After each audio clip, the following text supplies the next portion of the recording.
कला ओ कलाकार हितैषी महामंच निखिल ओडिशा वरिष्ठ कलाकार महासंघ तरफ पवित्र गुरुदिवस अवसर में स्थानीय गिरी मार्केट छक स्थित प्रकाशम हल ठारे राज्यस्तरीय गुरुपूजन महोत्सव महासमारोह अनुष्ठित हो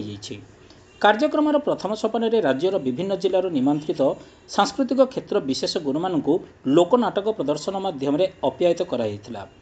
कलाप्राण कैलाश पाणिग्राही शुभोद्घाटन करने पर अगरझोल रात्नेश्वरी नाट्य संसद प्रज्योतिता लोकनाटक भारत लीला प्रदर्शित होता। द्वितीय पर्यायर महासंघ सभापति श्रीमांत नटराज डॉक्टर तिरुपति साहू अध्यक्षतार नाट्यकार सुरेन्द्र कुमार जेना मुख्य अतिथि लोककला गवेषक डॉक्टर बायमनु चर्ची मुख्य वक्ता और सम्मानित अतिथि भाव लोकनाटक गवेषक नाट्यभूषण इंद्रमणि बारिक नाट्यश्री फाउंडेशन अध्यक्ष भवानी शंकर मिश्र नाट्य निर्देशक अभय कुमार दास शाश्वती प्रगतिशील नाट्य संस्था सभापति रामचंद्र सासमल सांस्कृतिक संगठक बालाजी सामंतरा ओडिशा संगीत नाटक एकाडेमी प्राक्तन सदस्य अनिल कुमार पात्र प्रमुख जोगदी गुरु महिमा संपर्क में निज निज वक्तव्य उपस्थापन करथिले। प्रथमे कार्यकारी सभापति डॉक्टर विजय चंद्र महाराणा अतिथि परिचय प्रदान करथिबा बेले महासंघ महासचिव सुभाष चंद्र साहू रोशन स्वागत भाषण क्रम कलाकार माने जने जने समाज संस्कारक हेतु एही क्षेत्र में गुरुमानक भूमिका विशेष गुरुत्वपूर्ण एवं संस्कृति विभाग तथा सरकार एहाकु दृष्टि रखी लोककला गुरुमानक यथार्थ सहायता जोगाई देबा उचित बोली मत व्यक्त करथिले। एही अवसर में महासंघ पक्षर राज्यर विभिन्न जिलार निमंत्रित लोककला गुरुमानक संबर्धित कर परिशेष में नाट्य सूर्य देवेंद्र प्रसाद शर्मा आनुष्ठानिक धन्यवाद अर्पण करथिले। ब्यूरो रिपोर्ट आंचलिक वार्ता। सर मु डॉक्टर तिरुपति साहू निखिल ओडिशा वरिष्ठ कलाकार महासंघर सभापति एवं गंजाम जिला वरिष्ठ कलाकार महासंघर सभापति भी मु अच्छी। आज पवित्र गुरुदिवस उपलक्षे आमर निखिल ओडिशा वरिष्ठ कलाकार महासंघ एवं गंजाम जिला वरिष्ठ कलाकार महासंघ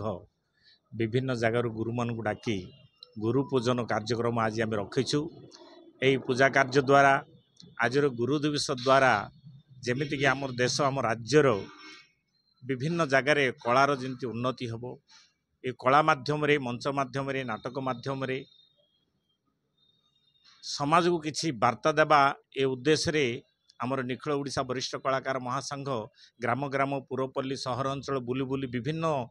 जिला को बुली बुली जार दुख कष्ट थिले मध्य ताकू किसी सहयोग करी सुखरे सुखरे दुखरे दुखरे माने आमे तांको सहित हाथ मिसई आज 5 वर्ष है आम चली रहीचु। आमर मुख्य उद्देश्य होची आमर निखिल ओडिशा वरिष्ठ कलाकार संघ एवं गंजाम जिला वरिष्ठ कलाकार संघ द्वारा जेमितिक कलार उन्नति हम कला द्वारा आध्यात्मिक चेतना समस्त हृदय गोटे जागृत हम आ लोककला को केंदी बंचाई रखू ये महत्व उद्देश्य नहीं आम प्रत्येक वर्ष कलाकार संघ मान द्वारा नाटक आ लोककला भारत लीला रामायण महाभारत भूतकाली विभिन्न प्रकार नाटक परिवेषण करी लोकों हृदय गोटे आध्यात्मिक चिंताधारा सृष्टि करुछु। गुरु तो गु अक्षर गुणातीत रु अक्षर रूपवर्जित गुण रूप द्वयं नास्ति तस्मै श्री गुरुवे नमः। माने गुण रे जी के अतीत आ रूप रे जी के वर्जित जी के भूत भविष्य समुदाय जगतर अधिपति से परम ब्रह्म स्वरूप से होचंदी गुरु। आउ जो गुरु माने शिष्य मानक जो उपदेश दौरान शिक्षा दौरान एमाने गुरु नुहंती एमाने गुरुजन माने जेहेतु कि गुरुंकर बाणी गुरुंकर शिक्षा किछु न माने विद्या आउ जेंतिक माने अंधार पथु आलोक को जो माने आणुछंती जेहेतु गुरुजन माने सेथिपे गुरु कहा जाउछि किंतु प्रकृत गुरु होचंती से परमेश्वर आज्ञा ठीक कथा कहिसंती। आजिकाली शिष्य माने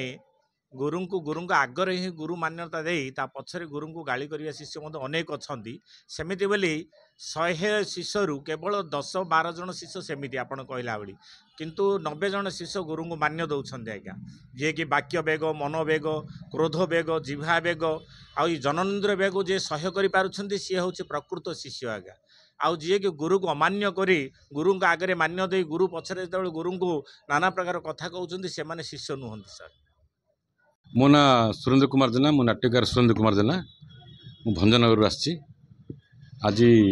सर्वपल्ली राधाकृष्ण जन्मदिन जो गुरु दिवस पालन कराई आमर निखिल ओडिशा वरिष्ठ कलाकार महासंघ मत मुख्य अतिथि भाव निमंत्रण करते से मुझे आ बहु समारोह पालन है। आ कौन पचार कहतु ना मुझे भावुँ आधुनिकतार जो प्रभाव अभाव तो न प्रभाव आधुनिकतार प्रभाव रे जो पौराणिक तथ्य को नाटक माध्यम परिवेषण कर पौराणिक जमी रावण दुर्नीतिग्रस्त आचरण को रामचंद्र पुरुषोत्तम माने महामानवर गुण पुरुष उत्तम बोली जो कहती से जो चरित्र गुड़ाक समाज को प्रभाव पकेला भाया परिवेषण न करी जो आधुनिकतार बशवर्ती होगी जो सामाजिक नाटक परिवेषण करवा हूँ आचरण। गुरु हिसाब से कौन वार्ता देवे सर? गुरु हिसाब से मुझे कहबी जो गुरु शिष्य जो पवित्र परंपरा जो प्रच्छद परदा पछपटर जो चरित्र जी कि जी गठन करे सुंदर चरित्र टे सुंदर सुंदर कलाकार टे सुंदर शैलीवादी संपन्न वार्तालाप करता जन कथाकार जड़े नाट्यकार जड़े लेखक एम सब जो गठन करती जो मैंने गुरु मैंने से वास्तव श्रेष्ठ। तेणु आम हिंदू सनातन धर्मर जमी दैवी परंपरा कहती टी पूर्व मंचरे जे देवता गुरु थे जमी बृहस्पति आ दैत्य मानकर गुरु थे शुक्राचार्य परवर्ती जुगर रामचंद्र गुरु थे जमी कुलगुरु वशिष्ठ आ विश्वामित्र आ तार परवर्ती जुग द्वापर जुगर कथा कहती कृष्णकर चरित्र उपर जे कृष्णकर गुरु थे संदीपनी महर्षि सेमती आमर ये आधुनिक जुगर गुरु मैंने निहाती अपरिहार्य कहीं गोटे सुंदर चरित्र मनुष्य गठन करने गुरुंर निहाती आवश्यकता पड़े। पूर्व काल जेपरी हाँ किंचित तो कमी किंतु भारत वर्ष रे लीन हेबनी केवल कहीं गुरु शिष्यर परंपरा भारत वर्ष गोटे सुंदर निदर्शन कहले चले। तेणु ये परंपरा लगी रही गुरु मान प्रति सम्मान देवा गुरु मान प्रति भक्ति रखा गुरु मान आदर्श अनुप्राणित होगा भारत वर्ष समस्त चरित्र रही। मो सुभाष चंद्र साहू निखिल ओडिशा वरिष्ठ कलाकार महासंघर महासचिव। आज पवित्र गुरु दिवस आपण माने जानती जे कलाकार जड़े जड़े समाज संस्कारक यही हेतु कला क्षेत्र रे जो गुरु रही सेमानंकर स्थान मध्य अतीव महारह से उद्देश्य रे कला क्षेत्र रे जो गुरु माने अछंती से लोककला हो कि मंच नाटक हो सबु राज्यर विभिन्न जिल्लार जड़े जड़े प्रतिनिधि स्तरीय गुरु को निमंत्रण करिचु। आज आमर ये राज्य स्तरीय गुरु पूजन महोत्सव रे सेमानंको गुरु पूजन करिबु एवं संवर्धित करिबु। तेणु आमे देखुचु जे कला क्षेत्र रे जो गुरु माने अछंती सेमाने किभली भाबरे सुंदर सृष्ट भाव बढ़ी पारिबे बंची पारिबे ता फल रे कलाकार समाज भल भाव सृष्टि हब एवं सेमाने समाज को सुंदर सृष्ट भाव गढ़ी तोलिबारे सहायता करि पारिबे। धन्यवाद, नमस्कार।